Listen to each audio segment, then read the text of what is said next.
আসসালামু আলাইকুম। আশা করি সবাই ভালো আছেন। আলহামদুলিল্লাহ আমরা ভালো আছি। তো আজকে আপনাদের সাথে শেয়ার করবো হচ্ছে কই মাছ ভুনা। তো আমার ভিডিওটা যারা দেখছেন লাইক দিয়ে দেখা শুরু করবেন আর কমেন্টে জানাবেন কেমন হলো। অবশ্যই ফুল ভিডিওটা দেখবেন। আর দেশে বাইরে থেকে যারা আমার ভিডিওটা দেখছেন তাদেরকে আমার চ্যানেলে স্বাগতম। তাদের জন্য দোয়া ও ভালোবাসা রইল। আমার যারা সাবস্ক্রাইবার বন্ধু আছেন তাদের জন্য দোয়া ভালোবাসা রইল। তো সবাই সবার পাশে থাকবে, সবাই সবাইকে সাপোর্ট করবো, না হয় আসলে কাউরে এগিয়ে যাওয়া সম্ভব হয় না। তো দেখা গেছে আমাকে কেউ কমেন্ট করলেও আমি তাকে সাবস্ক্রাইব করে নেই 24 ঘন্টা পরে। তো অবশ্যই 24 ঘন্টা অবধি অপেক্ষা করবেন আপনারা। নতুন বন্ধুদের উদ্দেশ্যে বলছি, তো যারা হবেন না। আর পুরানো বন্ধুদেরকেও বলছি, কারণ সবার সময় সবসময় একরকম যায় না। কাজে ব্যস্ত থাকে, অন্যান্য কাজ থাকে, ব্যস্ততা থাকে, যার জন্য নোটিফিকেশনের সাথে সাথে ভিডিও দেখা যায় না। পরে লেটে দেখে নেব সেটা। তো আপনারা এর জন্য কিছু মনে করবেন না, সবার কাছে দুঃখিত। আমি সেরকম একটা আসলে সময়ও পাই না। আর আমার নেটে যতটুকু সময় পাই নেটে সমস্যাটাই বেশি থাকে। তো এই তো কই মাছগুলো ভেজে নিয়েছি। এই যে উপকরণগুলো দেখেন, পেঁয়াজ আর লবণ, ধনিয়ার গুঁড়া, জিরা বাটা, রসুন বাটা, আদা বাটা, মরিচ, হলুদ। তো এই তো এখন পেঁয়াজগুলো দিয়ে দিব।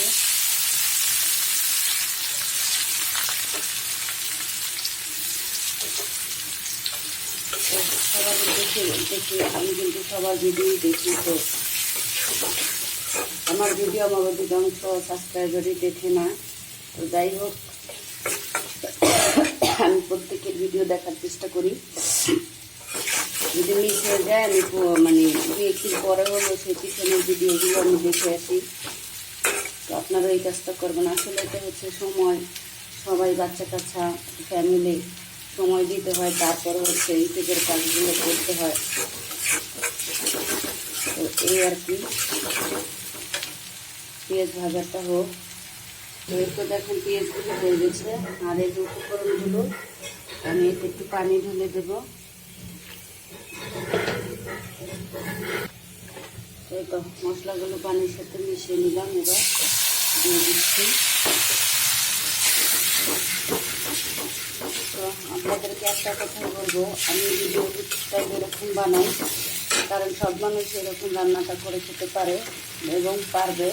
কারণ আমি এক্সট্রা কোনো ঝামেলা করি না, এক্সট্রা কোনো কিছু টাকা দিয়ে কিনে খরচ করে কোনো রান্নাতে ব্যবহার করি না। তো আমার কাছে মনে হয় এক্সট্রা কোনো কিছু না দিলে যেরকম স্বাদ দিলে সেরকমই হয়। তো দিলে আর কি ঝামেলাই মনে হয় আমার কাছে। তো যার জন্য আমি দিই না। আর একটা বিষয় হচ্ছে, কারণ সবাই সেটা কিনে খেতে পারেও না। আবার দেখা গেছে কিনতে পারলেও সেটা পছন্দ করে না খেতে। যেমন আমি তো পছন্দ করি না রান্নাতে টমেটো সস বা এটা সেটা পেস্টিল সস, এগুলা আমি পছন্দ করি না। তো আমি দিই না।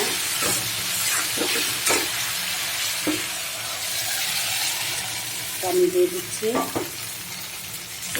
আর হচ্ছে আপনার কাঁচামরিচটাও নাই, যার জন্য আমি এক্সট্রা ওটা জোগাড় করিনি, দিইনি। কারণ কাঁচামরিচ দিলে একটু গ্রামটা আলাদা হতো, একটু স্বাদ বেশি হতো। তো এখন একটু নির্দিষ হবে, এটা কোনো ব্যাপার না। কারণ এক্সট্রা খরচটাও হয়নি যে আমার কাঁচামরিচটা কিনতে হবে। তো এই আর কি, আমার রান্নাগুলো সাধারণত সবাই করতে পারবে, কোনো খরচ নেই। এই তো মশলাটা কষানো হোক। তো দেখেন মাছগুলো আমি লাল লাল করে কড়া করে ভেজে নিয়েছিলাম। দিয়ে দিয়ে মশলাটা কষানো হয়েছে।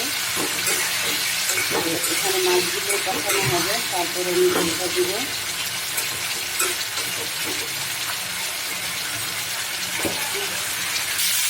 দেখেন মাছগুলো খুব সুন্দর কষানো হয়েছে।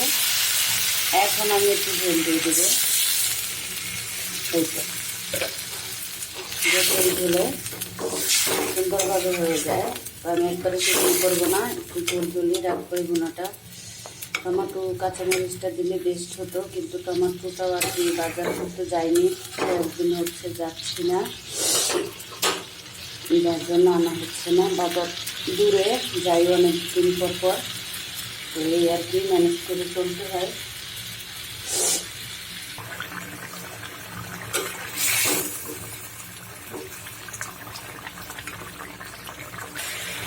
এই তো আমার তরকারিটা হয়ে গেছে, দেখেন কত সুন্দর কালারটা। বাতাসের কারণে ডালনা লাগিয়ে রেখেছি, দেখেন কত সুন্দর কালারটা এবং ঘনত্বটা কত সুন্দর। তো আর কি বলবো, আজকে শুধু এই মাছ বোনা, ডাল বোনা আর একটা ভাজি করেছি। তো ওইগুলোর আমি ভিডিও করিনি। আপনারা জানেন আমি একদিনে কয়েকটা ভিডিও বানাই কিংবা কয়েকটা রান্না করি, আবার দু একটা ভিডিও স্কিপ করি, সময়ের কারণে করাই হয় না। তো এই আর কি, তরকারিটা রান্না হয়ে গেছে আমার মাছ বোনাটা। আমি এখন চুলাটা বন্ধ করে দিব। তো এই আর কি, আমার ভিডিওটা ভালো লাগলে আমার চ্যানেলটা সাবস্ক্রাইব করে আমার পাশে থেকে যাবেন। আপনাদের সবার জন্য দোয়া ও ভালোবাসা রইল। আল্লাহ হাফেজ।